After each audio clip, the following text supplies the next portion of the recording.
For the second episode of the ICRIER Podcast, we have with us Dr. Shankar Acharya. Dr. Acharya is an honorary professor at ICRIER.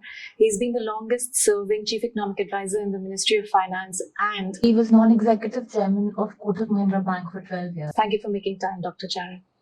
My pleasure. We're thrilled to have you on the show today. And I wanted to start by talking, there is a view out there that 2024 is starting on not as much a bleak note as 2023 had started. There is some bit of good news. Some of the dreary predictions seem to be being questioned. First of all, because the US Federal Reserve is looking like it's going to be a little more dovish than was originally expected. Global oil prices are looking far more softer, and that's always good for the Indian economy. On geopolitics, the war in Ukraine, there is a likelihood of it ending sooner than was originally believed, because both US and European Union have not so far managed to give them financial aid that they were expecting. And President Xi and President Biden had a meeting after a long gap of 1 year. We don't know if they're going to start repairing their relations soon, but they do seem to have put a flaw beneath the downward spiral in their relationship. So with this geopolitics scenario, how is the international scene looking like for 2024 for the Indian economy? Well, Puja, and that's a very broad question, and it's a multi-dimensional one. So, and some of the dimensions I'm no expert on. I don't know about you. But let me kind of just ad-lib an answer, if I may. In fact, I wrote a piece in the Business Standard where I do a monthly article, as you probably know, in which my kind of heading was 2004, a little bleaker than 2003, which we are about to end. So obviously at that time, 10 days ago, I thought differently. So let me try and explain myself. I guess it's not that I would take on every statement you make and say, well, qualify that. I'll just make 2 or 3 points.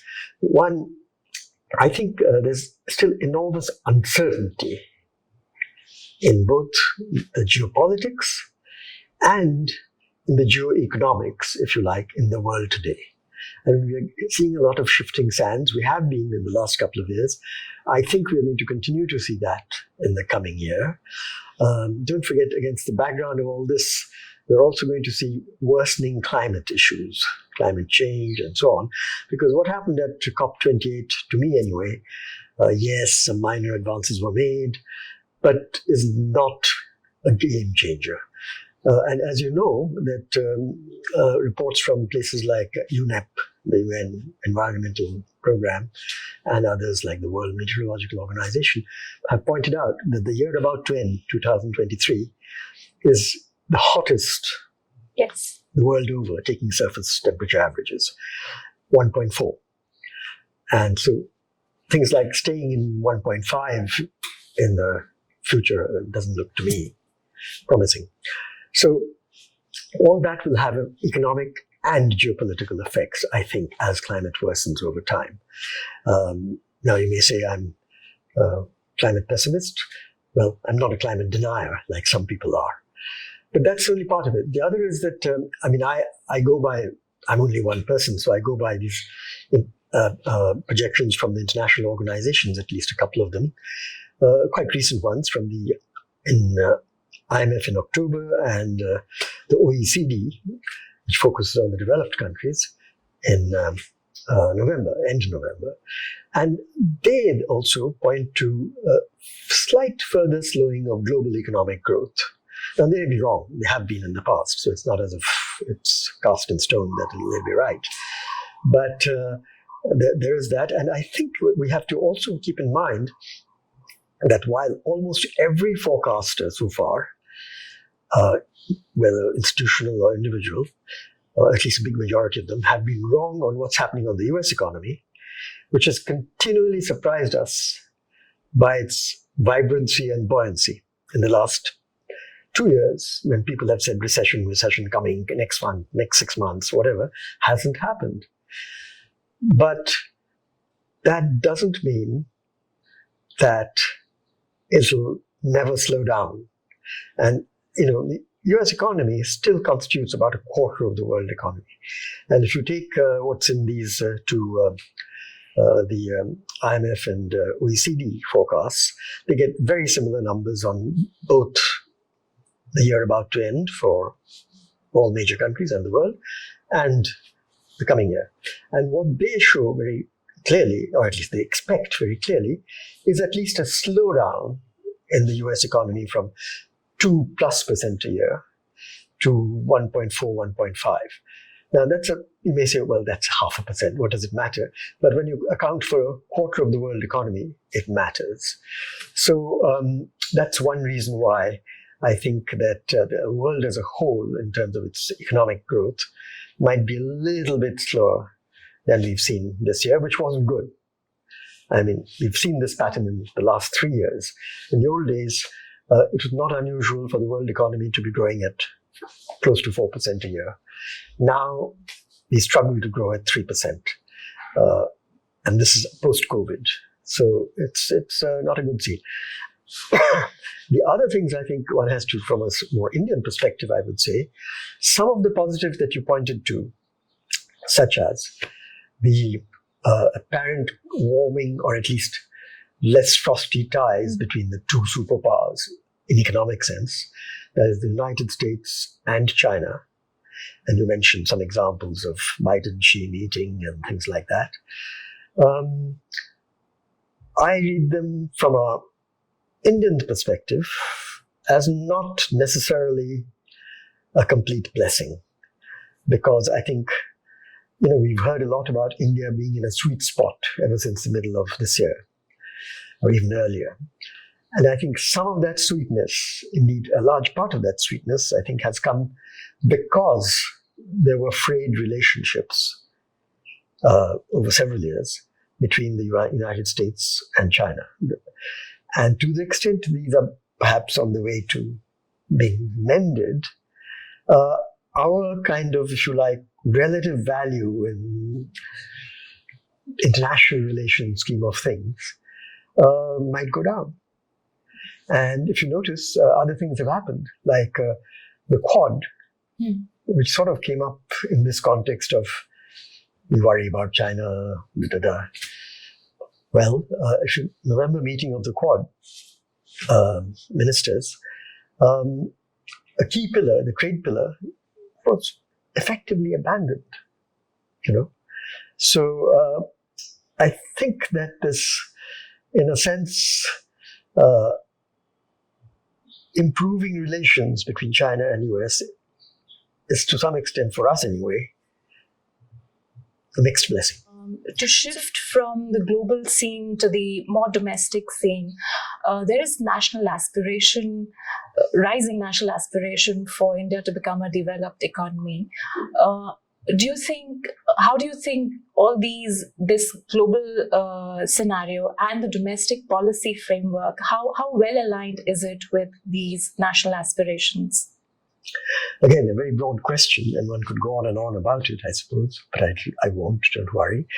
Well, first of all, I think we should be clear that the Indian economy during this year, I think, has been doing well. So I don't want to, in any sense, pour cold water on that. The latest projections, as you know, from the Reserve Bank of India suggest that fiscal 24, that is 23-24, will end with 7% growth, which is surprised them because 3 months ago or 2 months ago, they said it would be 6.5. And note that for the coming calendar year, for which they do give a projection, if you add up the quarters, they say it will be 6.4. So they expect slowdown compared to. But there are other things which are, going on, not just growth, which are good. One is, as you know, the sort of Reserve Bank recent report, Trends and Progresses, points out that the whole balance sheets of the commercial banks and the NBFCs are in a better place than they have been for the last 10 years. So that's unequivocally a good thing and allows, if not encourages even, better outcomes in the Indian economy. Thirdly, I think I would point to the fact that on matters like the fisc, despite political elections coming and so on, it seems to be being restrained, at least at the central government level.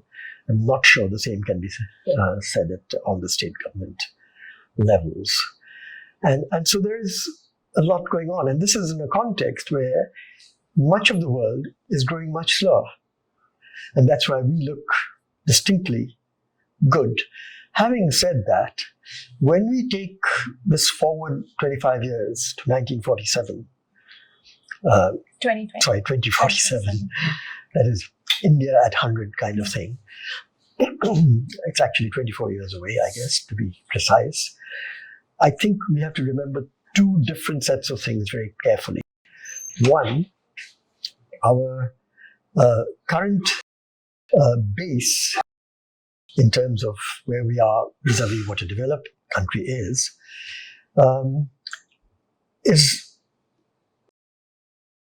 quite low. Our per capita income is around $2,500, whereas a lot of developed countries are in $30,000, $40,000. Secondly, our economy as a whole is about $3.7 trillion, which in the context of the most populous nation on earth is perhaps, it's putting it in perspective, that we have a world economy even now above $100 trillion. So today, we make up less than 4% at market exchange rates of the world economy. But that's really only the baseline. If you look at what it would take, at least in one or two dimensions, to get to something akin to a developed economy by 2047, I would just mention one or two things I was reading the other day in a nice paper in the Reserve Bank's bulletin, where they've looked at some of these numbers, and they pointed out, first, developed economy is not well defined. The World Bank, for example, uses notion of high-income economy compared to middle income, low income, and so on. The IMF uses the notion of advanced economy, and the kind of numbers are different. I think the World Bank case, it's 13,000 something per capita as the poorest high-income country. In the IMF case, I think that corresponding number is something like 18,000 or something like that. 17,000 something, the poorest advanced economy. And compare that to where we are, it's obviously quite a distance. And what the RBI thing has done is they have, under certain assumptions, calculated what sort of growth rate in GDP terms does India need to sustain to get to this bottom level of the class of developed countries, or more technically, the class of high-income countries in the case of the World Bank definition, and the class of advanced economies in the case of the IMF definition. And it turns out, by their calculations, RBI calculations, that it would take a growth rate of about, sustained growth rate over a quarter of a century, of 7.6% in the World Bank case, which has a lower target, if you like, and 9.1% in the IMF case. Now, it's not that we've never done 7.6 or even 9, but that's been flashes. 7.6 on an average, we did better than that between 2003 and 2011 or so, if I remember right. But that's the only time. And if you look at the global experience, it's really only a handful of countries that have managed to sustain average growth rates well above or above 7.5 for 20, 25 years. You can literally count them on the finger. one of those economies was China, which managed to do that at a time when Quite the right. world economy was not growing very fast. Quite right. And so it is doable, or It is doable, but for that you what are need, the steps? rather or- strong, Yeah. strong and sustained policies. Yeah. And also, I would take a little bit of issue with you that China's growth, which is the so-called miracle growth, which is from roughly, you can cut it many ways, but roughly from 1980 to COVID years, 2017, 2018 or something like that, where they consistently grew, 8, 9, 10%. Much of that period was a global boom, barring a couple of years of hiccup in that global financial crisis. Rest of the time, it was mostly the global economy, by its standards, was doing pretty well. And also, I think there was a role of debt in their whole strategy, whereas in India's case, we to come to the fiscal policy, we don't seem to manage to keep the fiscal deficit below 3%. In fact, since 1991, we've managed to do it only for 1 year. And you've written that without keeping the fiscal deficit down, to grow at such fast rates without inflation is a little difficult. So of the many things that need to be done to get into the specifics now to become an advanced economy or developed economy, is there a need to focus on also both the quantity, the level of the fiscal deficit, and how it is composed? How much is the balance between capital spending and populist spending? Or your thoughts on that? Sure. Well, first of all, I would say that, we are running, on two key indicators. We are on the high side of even our own record, which has not been fiscally that great if you take a long sweep and compare with other countries, both developed and developing. As I remember, that in this year, the fiscal year that'll end 3 months from now, I think our combined fiscal deficit, and that's the one should look at, not just the central deficit, the combined center states, is going to be in the order of 8.5% to 9% a year.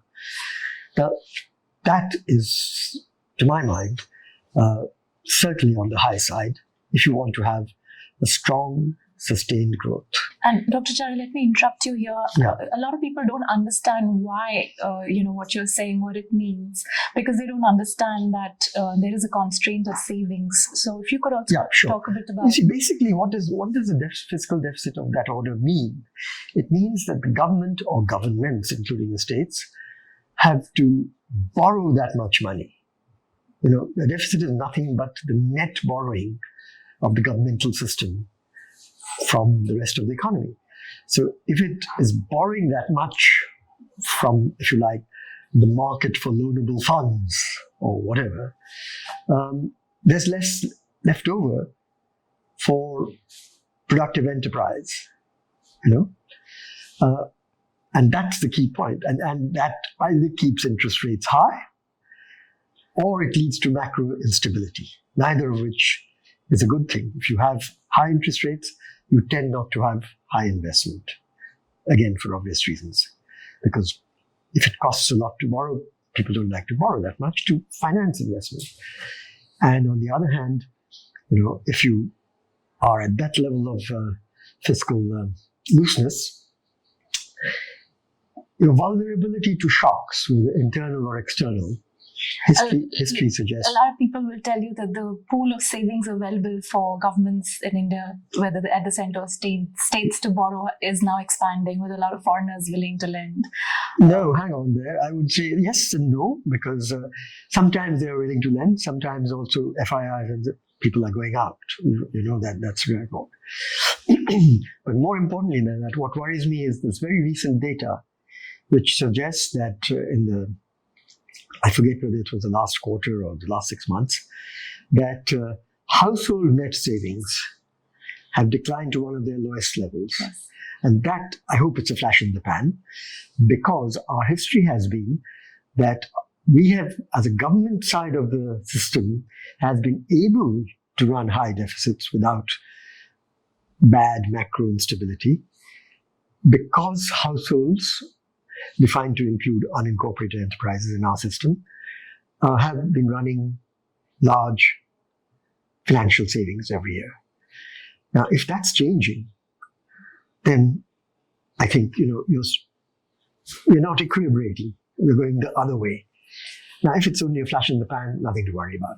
But if this pattern continues, and Dr. Rangarajan, the eminent economist, ex-governor of the RBI, ex-many things, and a wonderful person, has pointed this out in a very recent article with some warning bells. So, I mean, my broad point is, I don't want to go into all the specifics, my broad point is that the two key numbers I like to look at as summary of fiscal health of any country, not just us, would be combined fiscal deficit, recent past, likely future. 2, what's the level of government debt as relation to GDP? And there again, I haven't given you that number. It went up to nearly 90% when COVID, lockdown and all that happened. And it's only come down to just a little above 80%. And if you compare with what we used to do earlier, which is more like 65, 66%, sometimes at most 70%, that's a lot higher. And if you remember also, a few years ago, the Encasing Committee report on fiscal responsibility, sustainability, and so forth, they had said that the combined deficit target should be, that's states and center combined, 6% of GDP. 3 for center, 3 for the states, something like that. And 8.5 to 9 is a lot above that.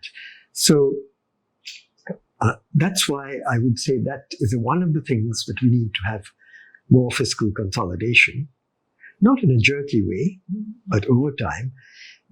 But we've tried this before and we're not very good at it. So I would say this is something we have to work on harder in order to lay one of the foundation stones for sustained high growth, which we need to become a developed country. There are some other foundation stones that we have to lay. I was looking at the numbers since 1991, and this year we will end with a fiscal deficit as a percentage of GDP for the central government alone higher than what it was in the last year of the P.V. Narasimha Rao government, which was, again, a crisis, a government that dealt with a crisis. So, what needs to change for fiscal consolidation to remain? Well, anybody who's worked in the finance ministry for as long as I have, which is about 15, 16 years, at different levels, would tell you that this is one of the things that any professional in the finance ministry, whether an IAS civil servant or an economist or whatever, continually worry about. And there isn't one magic bullet. Ultimately, it's a combination of a lot of things. You have to have a strong, good tax base. And you can't be giving exemptions and special preferences all the time in budgets to win popularity or whatever it is. You need to have some reasonable control on expenditures of all kinds. I don't want to get into the debate about what is a NAVD, what is populist, and so on, because some current expenditures are very necessary, whether it's education, health, or whatever it is. So it's not capital versus current. It's a little more complicated. You really need to get into the nitty-gritty. Third, there are areas like, you have to, along with monetary policy, try and encourage lower interest rates in the system sustainably and market-based, because then the interest drag on your expenditure capability is less. And that essentially means that, don't pile up debt continually. Fourth, you have to think about cost recovery measures, where government gives away various productive services, but not pricing them properly. And this is at all levels. We're since 2012, we've been waiting for a revival in private investments. That cycle hasn't turned.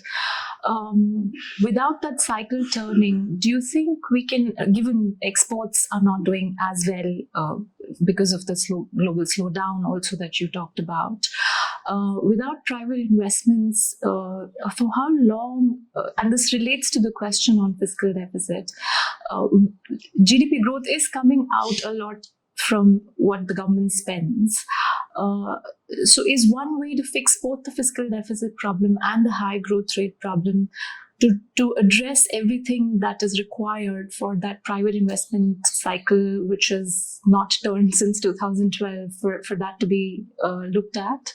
Well, I would look at, the two things that I feel have, if you look at the characteristics of the successful, sustained high growth economies, there are a handful of common characteristics.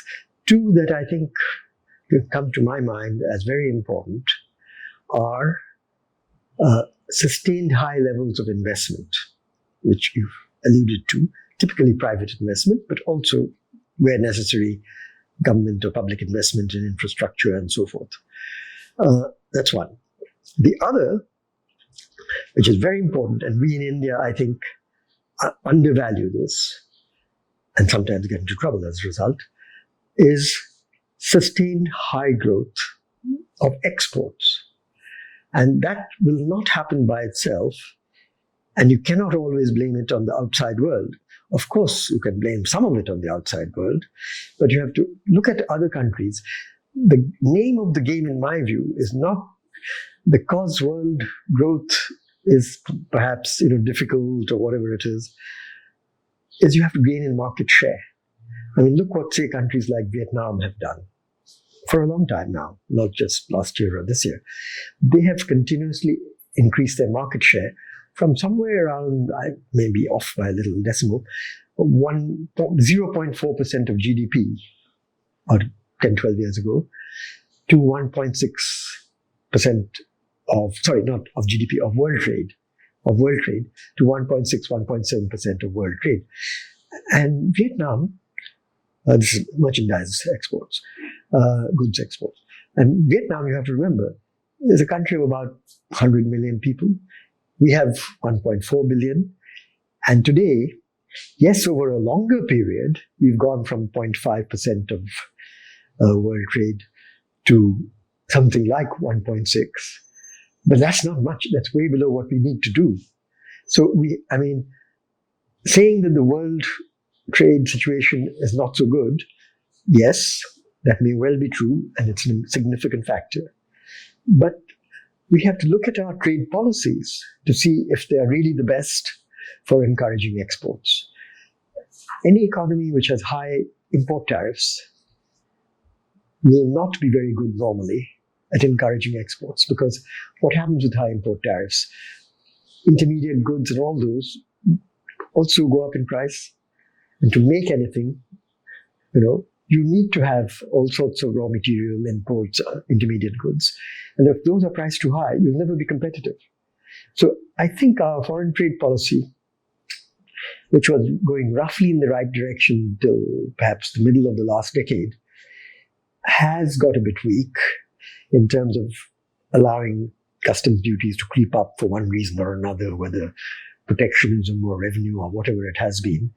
And so it's not proving to be as supportive of export growth as it should be. Nor have we been very good at riding the crest, if you like, of broad, well-functioning free trade areas. If you look around the world over the last 20 years, what you notice is that there are three really big mega regional FTAs. One is centered in the US, South America, which used to be called NAFTA, as you know, North America Free Trade Area. It's got a different name now. Then there's the good old EU. And in Asia, particularly East and Southeast Asia, you have two. You have RCEP, which we kind of Balked at balked at, as you say, joining 4 years ago. And I think that was unfortunate for our trade policy. That's my personal opinion. And we have the other thing that's come on board, which is the CPTPP, which is a little harder in terms of what it requires. But countries are joining them. And if you look at what's happening in RCEP, Bangladesh is now putting an application, I believe.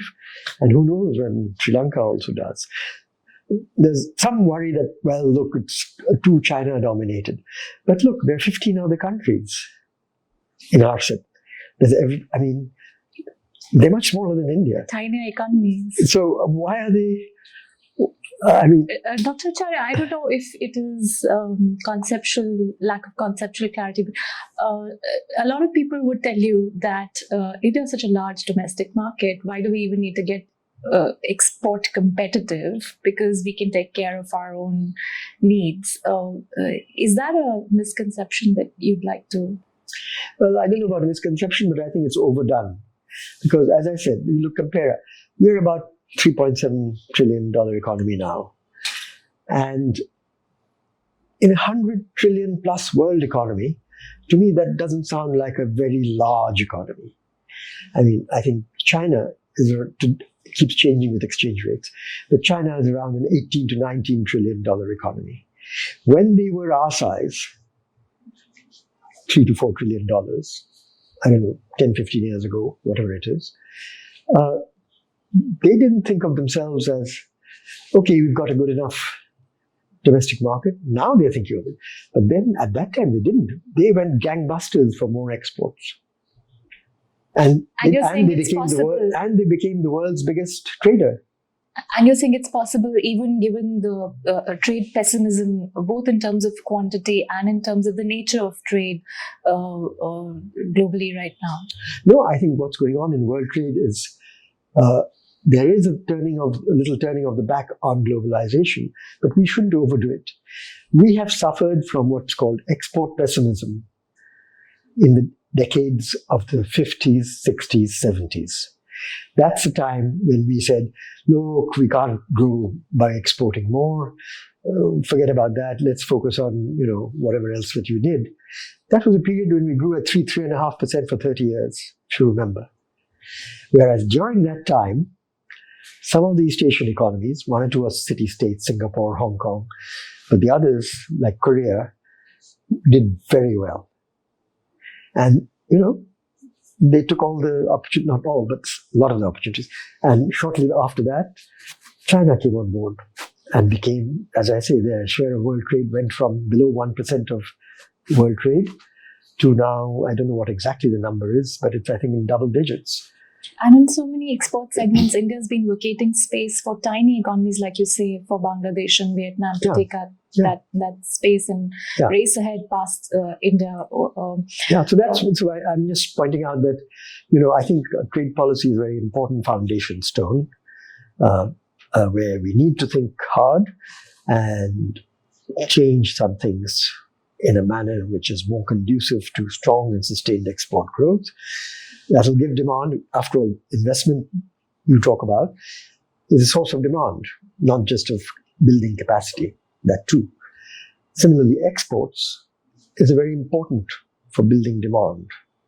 And it's a shame to me that exports of goods and services at around 2012, they were about a quarter of the economy, 25%, 24 point something. And now it's more like 21, 22, if I remember the numbers correctly.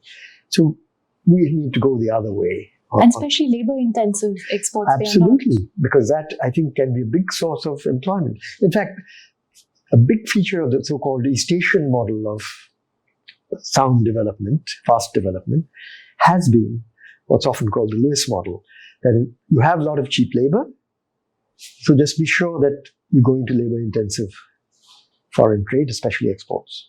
And that's actually done. And when China has done it, the old argument that used to be only small countries can do it. Let Singapore and Taiwan and even Korea do it. But, big countries, you have to rely on the domestic. China didn't, and look where they are. So you've given us many reasons to guard against over-optimism. You've told us how the international scenario, global geoeconomics may not be as favorable or as less unfavorable as people have been suggesting. You've told us how we need to do a lot more on fiscal consolidation than our past record shows. Similarly, you've said that how our whole approach to exports and export competitiveness, even if we were, to look at the jobs side of it, remains important. Especially if you're looking at the job side of it. For our national aspiration of becoming a developed economy. To bring that this conversation now to industrial policy, because there is a conversation out there on whether India is going to do this by being a manufacturing economy or a services economy. Do you also want to say something on the whole industrial policy approach that India is, especially the change we are seeing? No, I'll be very straightforward and provocative on this one, which is that I know there is a slightly popular view that we're going to skip manufacturing and we're just going to do services. And that this will be the salvation for India. Prominent economists, I'm not going to take names, have said this. I think this is exactly the wrong way to think about it. Of course, if you have strong services exports, for example, that's a good thing. Please don't misunderstand me. I think that's been great that we've had IT linked exports and now there are GCCs and so on and so forth. So all that is very good and we must have it. But I think they are not very good at creating millions of low-skill jobs, which we need desperately if we are going to prosper in a widely shared way, I should say. And for that, I think manufacturing, low-skill manufacturing for exports still remains important. Okay, that strategy may not give you the same high reward as at certain periods in our history, but it still gives you the rewards you need badly, especially from the point of view of employing by far the largest component of our labor force, which is either unskilled or very low skilled. There are a lot of people out there who believe that there's going to be this huge mass of small, tiny, medium enterprises, a lot of startup activity, a lot of self-employment that will take care of the growing labor force. And we don't need to focus all that much on promoting the sort of industry that creates these low-skill jobs. How do you see this? And really, what are the constraints that need to be removed for the kind of manufacturing activity and boom that you say is essential to our national aspiration of sustainable 8% plus growth? Let me take the first point first. I would say that all this, again, it's a good thing that you have startups in various digitalized kind of space and other activities. I think that's a very good thing. Somebody the other day was telling me, I didn't make up the number, somebody told me, it may still be a made up number, so much fake news, that the total of employment in these startups, you have to first define the universe, of course, was in tens of thousands. Now, just remember that our labor force, ballpark number, if I remember correctly, it's about close to 1 billion.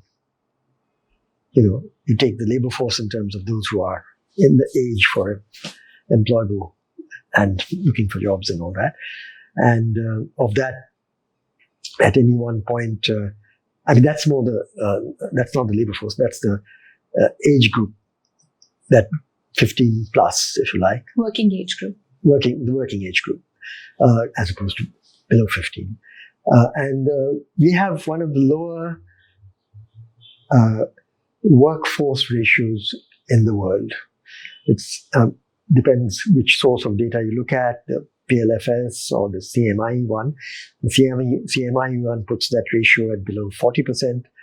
The PLFS puts it at below 50%.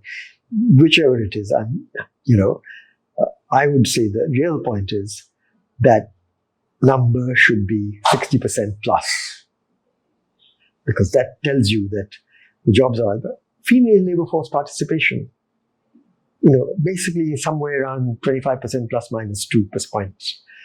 That's very low in the pecking order of female labor force participation.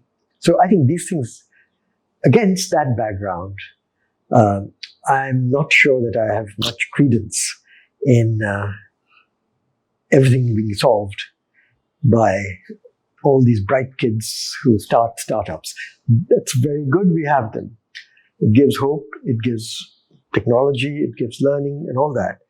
But in scale terms, I think it's going to be a long time before they come to compare with, good old labor-intensive, strongly growing manufacturing for both the domestic market and the export market. And what's holding that up? What are the steps you think that would... I think that what has held it up in the past, after all, manufacturing as a percentage of GDP has got stuck at 15% for many years, as you know. It's been different reasons for different times. At one time, of course, we had industrial controls, licensing, and blah, blah, blah. Another time, we had all the small-scale reservation, which left some of the most fast-growing commodities to small units which could not do economies of scale. At other times throughout the times it's been infrastructure in different ways, roads, ports, railways, and everything. So I think all those things have to be battled, and things like logistics, turnaround times, all those things have to be battled. Two of those constraints, I think the financial sector, bank balance sheets, and physical infrastructure seems to be improving. Certainly the first one is. The second one, I think if you look at our power sector, a lot needs to be done still in terms of making it viable, in terms of having the quality of power that, high levels of manufacturing need. It's a mixed picture. You've given us a lot of points to think about. Everything put together, where do we stand in terms of reaching that goal of becoming a developed economy? Oh gosh, I would say this, that I don't have a glib answer, first of all. I would say that, look, 25 years is a very long time. A lot could happen, both within India and outside, which is very difficult to predict today. So it's good to have aspirations, and I think that's a very good aspiration. I would certainly like to say that the fact that we are now today seems growing at 6.5%, sometimes 7%, sometimes 6%, whatever, percent a year, is a good base in a world where growth is a little slower than it used to be. That said, I think that we have to work at a lot of fronts to make policies better for us to sustain high growth. Moving from 6.5 to 8-ish and sustaining it won't happen by itself. It will take... You're saying macroeconomic policy adjustments, you're saying trade policy and industrial policy to also align with that goal.